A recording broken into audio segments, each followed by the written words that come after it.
Nak tukarkan duit KWSP kepada emas, kita kena tahu kelebihan kalau kita simpan tukar kepada emas melindungi kekayaan kita. Daripada apa? Ada dua.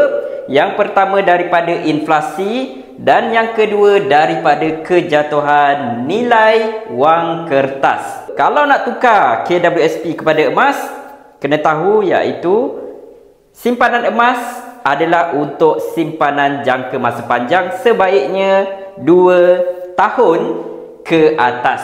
Okey, jadi dekat sini saya ada senaraikan beberapa produk yang boleh anda dapatkan mengikut bajet-bajet tertentu. Di bawah 10,000, item yang sesuai didapatkan adalah yang pertama 1 dinar iaitu 4.25 gram. Item yang kedua 10 gram gold bar.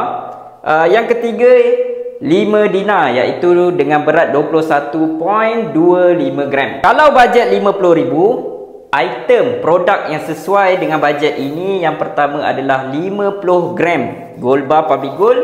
Yang kedua 10 dinar dengan berat 42.5 gram. Kalau ada bajet di atas RM100,000, item yang sesuai adalah ataupun item yang boleh anda beli adalah 100 gram gold bar public gold.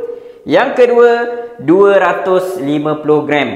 Okey, dan yang terakhir yang paling besar sekali adalah 1 kilo emas di public gold. Jadi anda sekiranya nak tukarkan KWSP, simpanan KWSP kepada emas, ianya sangat-sangat berbaloi kerana simpanan emas memberikan pulangan yang lebih tinggi daripada KWSP untuk tempoh masa panjang. Nak tahu lebih tentang simpanan emas di public gold, nak beli emas di public gold, boleh tekan link di bio ataupun boleh isi beg biru yang saya tinggalkan. Jom kita simpan emas.